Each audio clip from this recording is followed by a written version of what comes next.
everybody. Welcome to the Sally Allen podcast. As you know, I use this platform for people to share their stories of resilience. But since this is Mental Wellness Awareness Month, we're pivoting a little bit. I have a gut health expert today that will talk to us about mental wellness and the gut brain axis and how the two of them are connected. With that, I want to introduce Miss Mandy Escalin-White. Mandy, welcome to the Sally Allen podcast. Thank you so much, Miss Sally. Yes. So Mandy is an amazing human being. She's not only my friend, my mentor, but she's got a heart the size of Texas. And I love her. I truly, truly love her as a human being. She's the most resilient person I've ever met. She can do anything she puts her mind to. Not only that, she is a mama of two. She is a certified nutritionist, holistic nutritionist, and she is a WBFF pro. And she came in third in the world. And that's where I want to start today, because I feel when being a WBFF pro, you look amazing. I saw pictures of her, and I want a picture I want to put a picture in here so people can see it. Because when I saw that picture, Mandy shared her story about that picture, it made me realize that you can't judge a book by its cover. Absolutely. And even when I look at that picture now, Sally, people don't see how unhealthy I was. And I see, yes, I was 9% body fat. I weighed about 113 pounds, and I had lost about 30 pounds just to get to that point after having my kids. It took a lot of work. It took a lot of discipline. It took a lot of mind power to push my body to limits that I didn't even know was possible at the time. And so I discovered a lot about myself in that journey. But the part is that I was on very strict diets for a really long time. And I had a really unhealthy relationship with food. Matter of fact, I used to be terrified of carbs. Like, I can't eat that. It's a carb. Oh my gosh. And, I was counting everything. I literally used to bring a food scale with me to restaurants to make sure that I was having the exact right amount of everything. And it became an unhealthy obsession. And in that time, in those years that I was training to compete and then competing, I was truly the most unhealthy at that point. The day that I stood on that stage and my pro card, like they said, Mandy, why? I couldn't even take a step forward because my body was cramping so much that I knew that if I tried to step, my left leg was going to give out on me.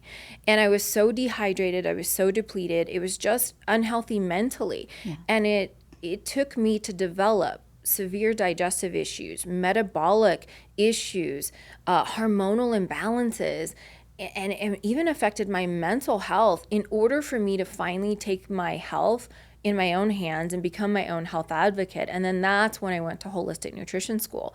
But people see that picture, and I hope that we can share that on here, because yeah, I want us to. It was I, for a long time, though, even had body dysmorphia. Like when I didn't feel like I looked like that, it messed with my head. Oh my gosh, I'm so fat because I didn't look like that. But then I had to keep working for years to remind myself that that wasn't healthy. That wasn't healthy mentally. It wasn't healthy physically. And so people see some of these girls in these competitions and they're like, oh, I want to look like that. And I'm like, you think you want to look like that, A, until you know what it takes to look like that. And then B, the damage that you're actually doing to your body during that time, people don't even understand it. And there's so much on the back end that people don't see. Yeah. And it took me a long time to really heal myself in every area in order to love the body that I'm in now. So I know it did a number on your body and almost destroyed you. Like I know that physically, right? You had shared some of your body was shutting down. Yeah. What did it do to you mentally? Oh, mentally it was really hard because I felt like I always needed to maintain that look. Mm-hmm. Does that make sense? So is that attainable for people? Absolutely. Can people get there? Yes. But the part that's unhealthy is the maintaining, because mentally living in that state, not just physically, I'm talking mentally living in that state of deprivation all the time, being afraid to eat certain foods, not allowing myself to enjoy life. If I gained 1% body fat in the off season, I was beating myself up mentally. Felt always defeated because I only compared myself to that picture. And so mentally, it took a really hard toll on me. Matter of fact, during all of that, I ended up getting divorced and was a single mom. And, I can honestly say that was the darkest times for me mentally, even though I had won my pro card and placed third in the world. And you look freaking amazing. Thank you. I appreciate it. It's definitely not something that I want to do. But in all of that, when I had those, there was times that I had my 6-pack, but because I was having digestive issues, I looked like I was 6 months pregnant with a 6-pack. Something wasn't right in my gut. And I always had this brain fog, and I was always reaching for more caffeine and more stimulants to keep me going. But what I didn't realize was how much damage I continuously was doing to my gut, which is really where we're going to get into today. And I had to learn how to heal my gut, heal my body, and help myself mentally as well. Yeah. And I know you went to, nutrition school, right? And now you are a holistic nutritionist. But the question I want to ask you is, and it just flew out of my head. Hold on, it's going to come back. It was a really, really good question too. Okay, so we're talking about the gut-brain axis. Yeah. And there's two things I want to explain to people before we get into this. What is the microbiome, right? And what is the gut-brain axis? And then we'll get into it. Let's make that our foundation. Okay, perfect. So let's start with the gut-brain connection. So I think this is a really fascinating piece. I love talking about this. So when we are an embryo, not a fetus, an embryo, our gut and our brain are one. They are connected, they are one. And as we grow into the fetus, our brain and our gut starts to separate. However, it stays connected through the vagus nerve. The vagus nerve is the second largest nerve in the entire body next to the spinal cord. So there is a pathway, a direct pathway between the brain and the gut that is connected by this giant nerve, and they communicate to each other. They're a two-way communication highway, right? Not just one way that the brain is telling the gut what to do, but there's a whole other aspect of it where the gut is communicating things to our brain. And a lot of our decisions and things in our life, our daily life, are determined by our gut, because it's what our gut is telling our brain. And we think, oh, it's what my brain's saying. Actually, it's not. It's what your gut is saying to your brain. And that is why you have those cravings. That's why you have those behaviors. That's why you make those choices. But again, it all comes from the gut. Now, the gut microbiome is made up of so many different things, right? And the microbiome, we kind of use as a general term for the whole gut area.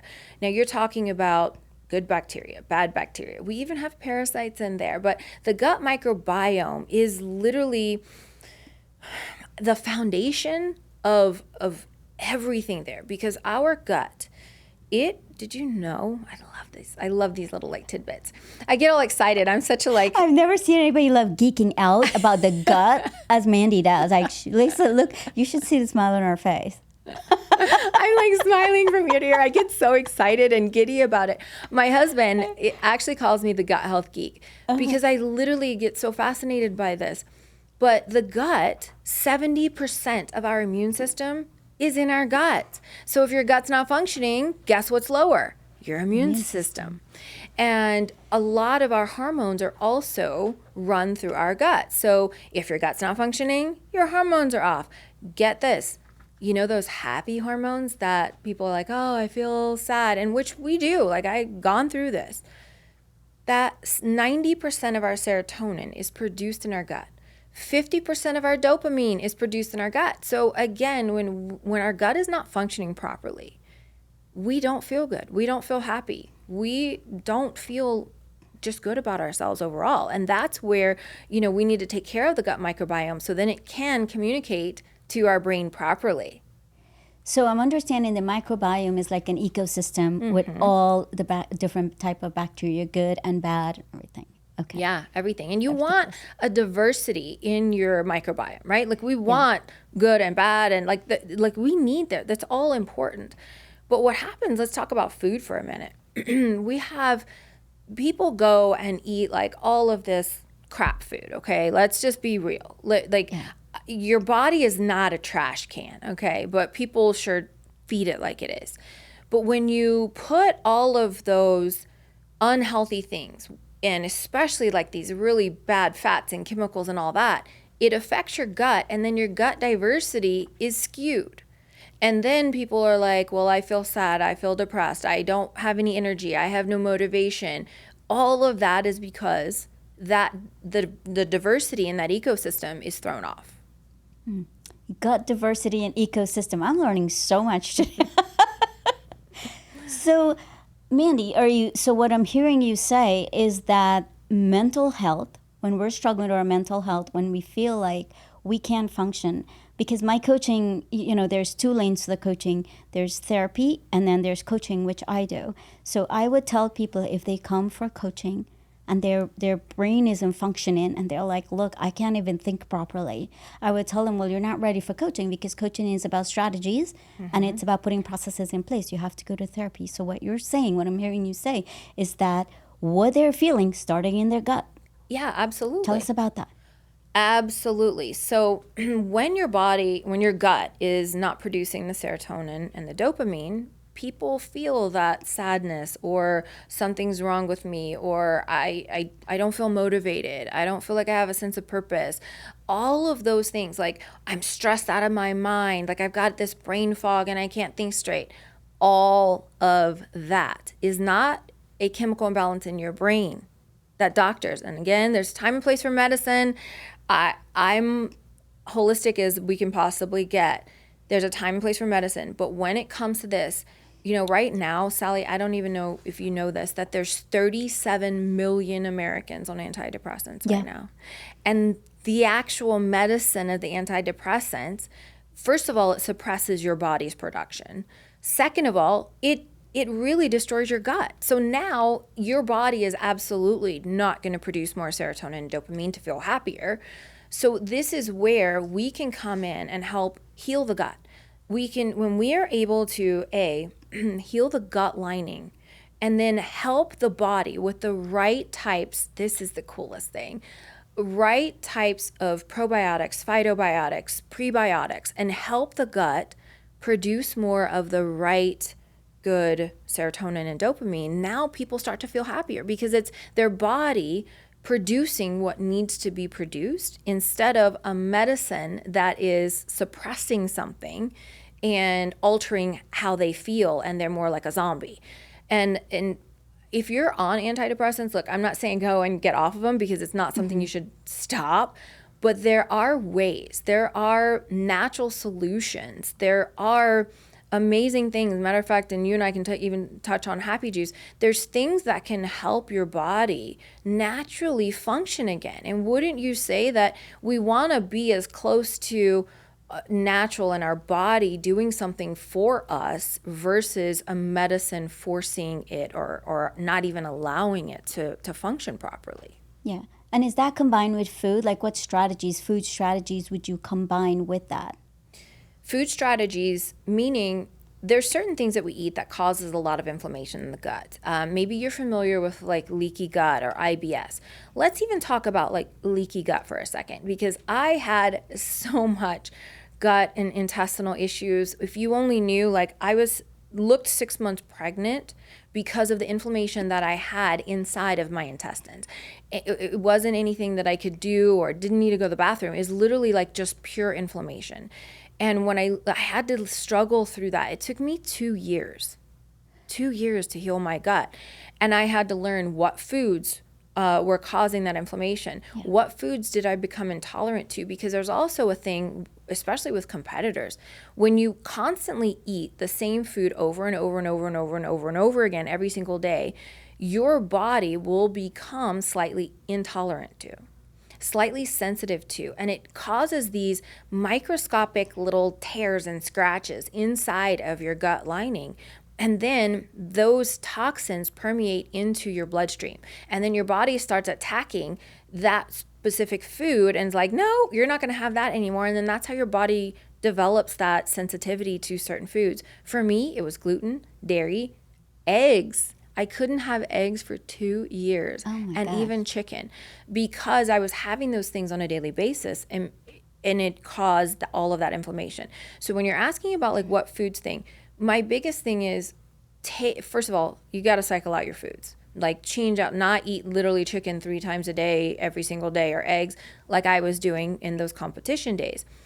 But taking the foods that cause inflammation, there's 9 main foods that cause inflammation in our gut, but taking those out, putting them on a little shelf like right here next to me, having them pause. Why? Because now when you take those things out that you're constantly putting in that cause that inflammation in the gut, now the gut can actually have time to heal itself. And our body is an absolutely miraculous thing.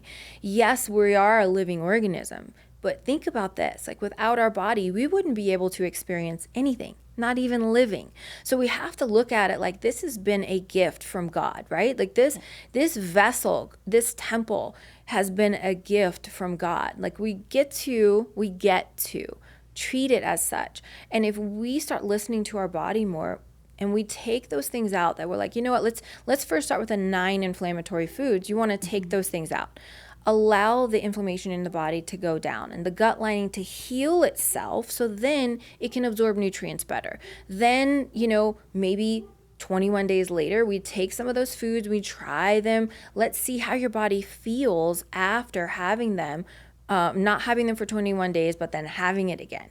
And when people start to realize they have a new foundation, and then you're like, oh, my body really doesn't like that. I mean, so many clients that I've coached over the years, after like we did kind of one of these little things where we'd put everything on pause, one of the texts or phone calls that I would get is like, oh my gosh, I went and had a burger and my body feels horrible. Or one lady called me and she's like, I just had a slice of pizza and I absolutely think I'm going to die. I think I need to go to the emergency room, because finally her body has this new foundation and her body's like, I don't want that. Please don't put that in me. And when we start to listen to our body, right? When we start to listen to our gut is telling us a lot. Have you ever had like a gut feeling about something? Butterflies and gut feeling. Butterflies. Especially when I see my husband, I get these little like fluttery butterflies in my tummy. That is all from our gut. So our gut is literally communicating to our brain. Yeah. But it has to do if we're listening to it. It has to do if we're attuned to it.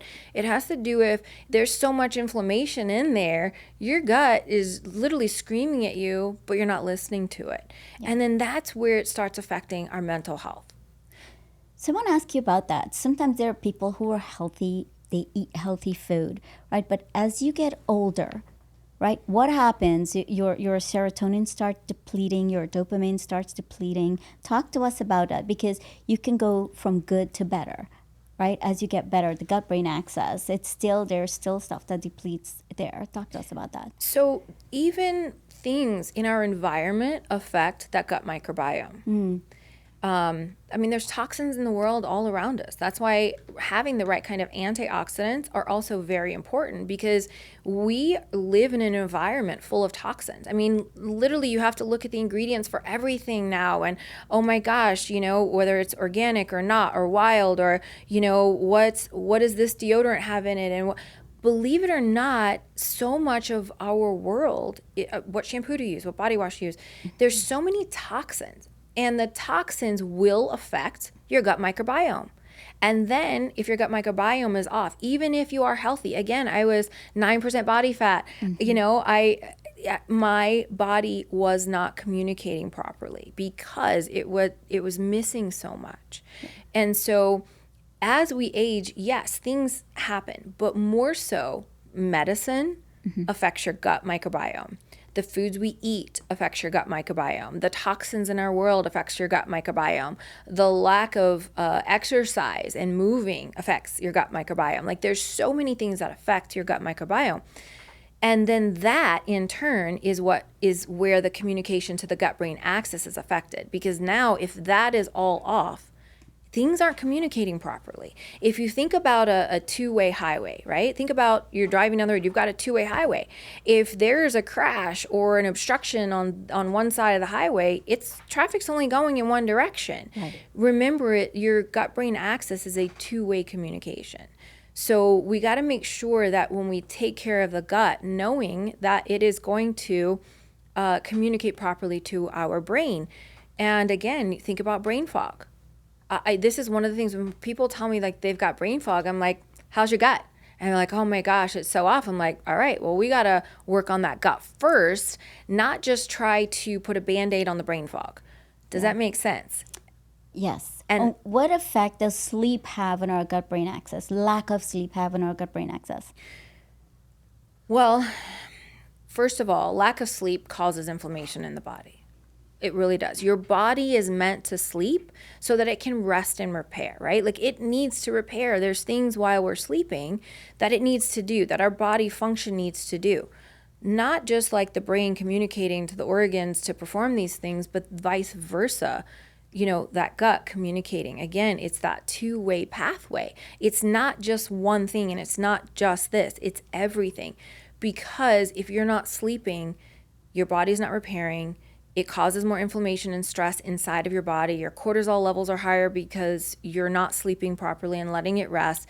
Now, when your cortisol levels are higher, again, there's so much inflammation in there, and now your gut-brain connection is not communicating to each other the way that it really should be. And that's where, people aren't getting that. It's not about a chemical imbalance here in your brain. It's how can we fix the gut? Because the gut is the gateway. The gut is the gateway to our mental wellness. Yeah. I want to pivot a little bit. I posted a video on this. I heard it last week, and I just want to run it by you to see what your thoughts are. The Surgeon General Advisory, and this was part of our training, but also I went and read upon it. They were saying that before COVID, 50% of Americans were complaining about being lonely. Mm-hmm. And after COVID, we can't even talk about the percentage. It's so much higher. Yeah. But one of the things they said is, loneliness affects our mental health, and I'm sure it affects the gut-brain axis. But they also said the death for loneliness and the mental health issues from it is comparable to people who smoke. They compared those deaths. Yeah. It blew my mind. It is so mind-blowing. First of all, we as humans, we need human interaction. When this whole pandemic happened, when people were forced to isolate themselves, it literally took a toll on our psyche. Yes, on our health as well, but really, when we're meant to be social creatures. That's what we are. We're not meant to be isolated. And so the isolation definitely, and it breaks my heart. Honestly, like I'm trying not to get emotional right now, but it breaks my heart because the people living in fear, right? Like think about the fear that people would live in. Now they're scared to death. We don't know what was going to happen in the world. Your cortisol and your stress levels are high. That's affecting your gut. It's affecting the mental wellness. Now you're not being social like we're supposed to be. Like we are meant to be social creatures. And now you compound all of that, and it's true. I mean, there's more deaths from the loneliness, and it breaks my heart because it doesn't have to be that way, And also being so isolated, people aren't being exposed to the good bacteria, the good germs to force our immune system to work in our favor. Oh, that's interesting. Right? Yeah, because people were getting more sick living inside of their house because they're not exposed to things, right? So then the immune system, I guess I don't need to work so hard because I'm not being exposed to all of these things. So now the immune system is suppressed. And now other things are starting to take over because the immune system isn't being needed. And that's where For me, I know this is very, controversial, but I'm not vaccinated. I honestly, when my son got the virus the first time, my husband and I were like, all right, let's hang out with him. I ate after him. I drank after him. I kissed after him. Why? Because I wanted to get it and force my immune system to work and fight it off, right? I wanted to force my immune system. No, I'm going to get it. I'm going to get the antibodies. And you know what? I didn't get it. Of course. I didn't get it. And I'm like, okay, cool. I didn't get it. We didn't get it. It was like a year and a half later that we got it, and we got it during a traveling to Mexico. But when people are isolated and you're not exposed to those germs, like even babies should be exposed to things because it helps their immune system work. It helps build their immune system when they're exposed to these things. Now you take us out and you put us in this isolation. Now the immune system's like, okay, well, I guess I don't need to work because I'm not being exposed to anything. And then people become more sick from other things. And it's a really, to me, that whole thing is a pandemic in itself. And it's really sad because I see it. I even see it in my own family. And that makes me sad. Yeah. But the immune system, 70% of our immune system is in our gut. We want our immune system to work in our favor. We want to support it by having, the right probiotics, phytobiotics, prebiotics, digestive enzymes. We want it to work, our gut to work, function properly so that our immune system functions in our favor. And then we're able to fight off a lot more of those things. But then when you're not and your immune system's suppressed, now other things surface. And then you're fighting off these other things that never should have been an issue in the first place. But again, this is where it all comes back down to the gut, but the loneliness, the loneliness, it is really sad. We need to be around people. And yes. I love that we're friends. We have an incredible community of supportive people because people need people. People right. need a community. They need to be around people and socialize and feel uplifted and empowered. And to me, that's everything. So not only, are you and I about the whole mental wellness, but about community. That's right. Because we got to get people out of their house. We got to get people back around each other and knowing that there are people here to support them and they're not alone. And I think that loneliness, people think, oh man, well, I'm so alone and I don't have anyone, but actually you do. And it's just about reaching out, or it's just about finding those people because, I believe this is like a one hand down, one hand up life, right? Like people help us up, but we bend down and we help other people up. Yeah. And that's such a beautiful thing. And it's just that, symbiotic, relationships with people. And we need this. We need to be pulled out. And I've been in those dark days. I've been in some really dark days. And I'm grateful that I had friends and a community that helped pull me out of that. And not just when I was unhealthy physically, but when I was in life, going through a divorce, being a single mom, like those were some dark times.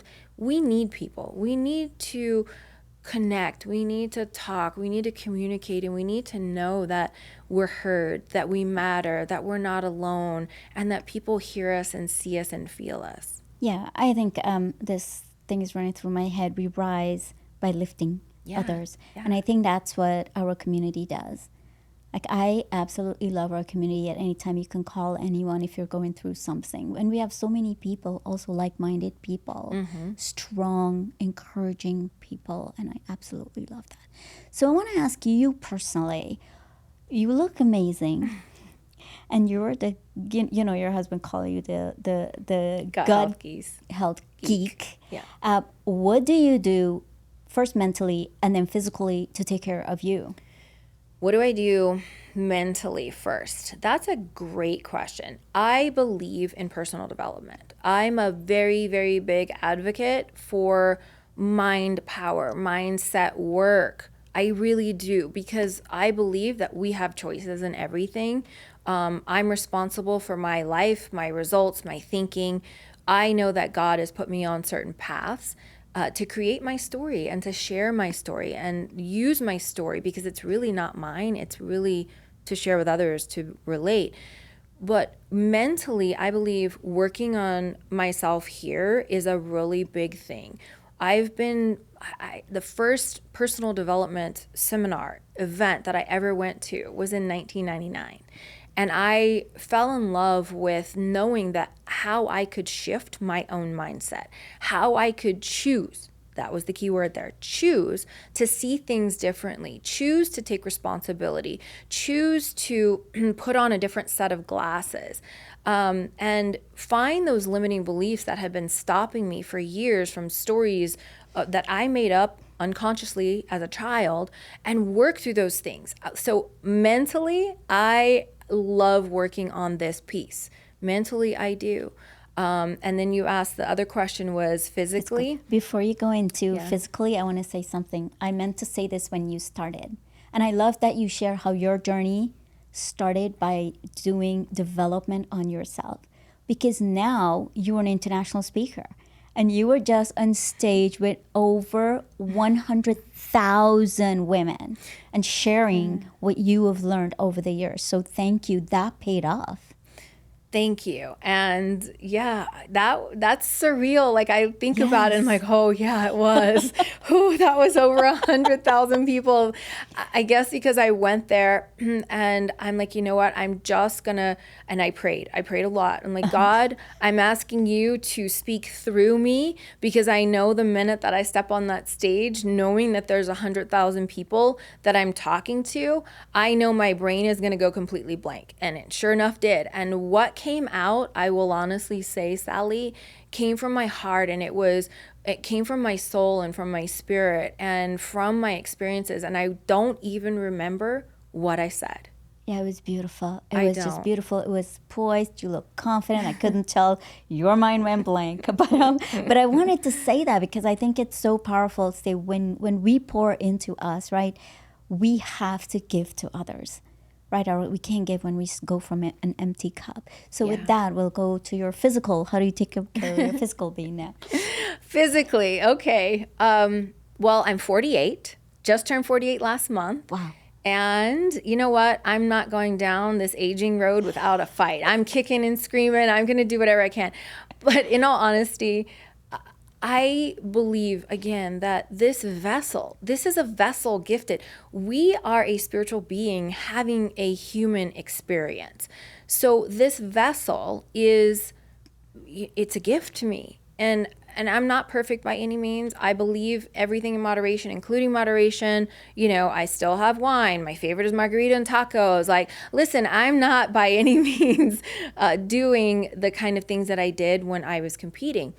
I understand now that I eat to balance my blood sugar. That for me was the biggest thing that I learned years ago, was to eat to balance my blood sugar. Every time I go to a barbecue or to a restaurant, or even at home, I put my protein on my plate first.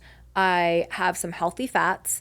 And then I pick my carb. My carb might be fruit, it might be vegetable. Maybe if it's a taco, like, you know, maybe it's a tortilla. That's my carb. But I always pair a protein, a fat, and a carb. And we eat in threes every 3 to 4 hours. And by doing that, it balances the blood sugar so that, first of all, the body will keep muscle and burn fat. Remember this, write this down, put this in your notebook. Muscle is golden. Muscle burns fat. So when I feed my body properly, the protein, fats, and carbs, I'm feeding my muscles, and my muscles are going to help me burn fat. Then when I know that my body trusts me, it's going to keep burning that fat off. And my body's like, oh, she's going to feed me again. I got to burn this off. Yeah. She's going to feed me again. I got to burn this off. So then my body has began to trust me, knowing that I'm going to put the right things in it to feed it properly, to keep that muscle and to burn the fat. And also it keeps that stress, that cortisol level down in my body, which is your fat storing hormone. Yeah. And honestly, my gut is another thing. What else do I do physically? I am very big advocate on supplements, and I will say why. Now, what kinds, that's we could do a whole other podcast on supplements. But what I choose to put in my body is giving me what my food can't. Okay, there's so much now that our food cannot give us today. Our soil is depleted. It's our food is overprocessed. Even the fruits and vegetables being organic, they are grown in soil that has been overfarmed. They're picked before they are ripe. Yeah. And then they either ripen on the way to the store or they are sprayed with something that's going to force them to get their color. And so you might eat something that's, oh, this looks a beautiful bell pepper, but really it's lacking a lot of the important micronutrients that we need, the vitamins, minerals, enzymes, and antioxidants. So we're not getting it from our food alone. And when we do not get it from our food alone, our body becomes deficient in certain things. And when our body becomes deficient in certain things, that's when health issues start to arise. So what I do is I take certain things to fill in the nutritional gaps of what I cannot get from my food alone. And that's something that's so important. There's people that are like, oh, I don't believe in any supplements. I'm like, well, all right, well, let's talk in 10 years, okay? Because you're going to be missing a lot of important things that we don't get from our food alone. And so I believe in taking care of my body. The other thing is taking the right type of probiotics that we were talking about. You know, I'm very fortunate that I found something for me that it specifically does certain jobs. So there's a very big thing about biohacking. And imagine there's hundreds of millions of different strains of probiotics, which this is so fascinating too. I told you I'd geek out on this. There's hundreds of millions of different types of probiotics. And people are like, oh yeah, I take a probiotic. It's got like, 5 million or whatever. I'm like, okay, good. And what specific things are it doing in the body? Because think about those probiotics as these little microscopic, like computers. They're designed to do specific things in our body. But if you just dump a whole bunch in there and go, okay, it's kind of like, the Russian roulette. You don't know what's going to really happen. But when you have something that's certain types, right? Like for me, there's something that I take that it is certain types of probiotics, prebiotics, and phytobiotics that are designed to help my gut produce more serotonin and dopamine. So it's only 3, which is really cool. Yeah. They've found how to biohack and get certain types to do a specific job in the body. Isn't it fascinating? Yeah, so what I'm hearing you say is not all probiotics are created equally. No, not by any means. And some are live, some they hit with water. Like there's so many different things out there. So taking one and just like dumping a whole thing in your body, you don't know what your body's going to absorb, what it's going to use. Does it know what it's going in there to do specifically? Versus, when you have something that's maybe one specifically, there are probiotics that actually help your gut burn fat, which is really cool. It's not a fat burner. It's probiotics that help your gut burn fat, the bad fat, and in the visceral fat. It's because these little probiotics that go in your gut, remember, they're talking to your brain too. It's telling your body to do a specific thing or supporting your body to do a specific job. And when we can put those specific things in, it's kind of like a cheat code. Yeah. It's a cheat code for our gut. And I think it's really cool. So that's some of the things that I do to take care of myself. Exercise as regularly as I can. I could probably get better at that, in all honesty. And I'm not proud to say that. I have such a passion for helping people that I end up sometimes going, oh man, it's like 8 o'clock at night. I didn't get to work out today. Could I work out at home? Yes. I'm working on it, and that's where I'm being very transparent. I am not perfect by any means. I have a passion and I have a purpose. And as long as I know that I'm living that and doing good in the world and helping other people, I get so much, like, I say satisfaction, but fulfillment to be able to do that. And again, I'm by no means perfect. I'm perfectly imperfect. You're perfect. I love that. I just love that. So we're going to wind it down a little bit because I'm trying something new on the show. So I'm going to start with you first. Oh, cool. I get to be your guinea pig? Yes. All right, awesome. What's something you won't want your mama to know? Oh. Keep it PG. Oh, yikes. Really? Is she going to hear this? Uh-huh. No. Oh my gosh, something I don't want my mama to know. That's a really good one because I'm fairly close to my mom and I think I've told her a lot. Okay, I'm going to be really raw and honest here. Something I don't want my mom to know is how angry I get at her because she does not take care of her health. And she has my husband and I as a a health, mental wellness, everything advocate. And she doesn't take care of herself. And it literally it hurts me, and it really does. It hurts me, it makes me sad. But that's something like I don't let her know how much it hurts me and how sad I am. I know that's really raw and vulnerable. But as far as like something I've done in my life, I don't know. I think I share everything. I'm a very transparent person, and I just shared that. I'm pretty transparent. So, and that also goes for, other people. It makes me sad. It does. Yeah. Well, Mandy, thank you again for showing up on our podcast and adding so much value when it comes to your mental and physical health. I appreciate you so much. Do you have a quick takeaway for our audience? Oh my goodness, a quick takeaway. Wow, Sally, I love how you just put me on the spot here. You know what? Because we were talking about community, my biggest takeaway is, isolation today is a choice. Get out, go meet people, find a church community, find a Bible study group, find a networking group, find people, because you deserve to be in a community of supporting, uplifting people, and you are not meant to be alone. Yes. Thanks again, Mandy. And with that, I want to end with the same thing, that community is so important. I don't know what I would do without my community. I have always surrounded myself with people. So thanks again for watching. Until next time.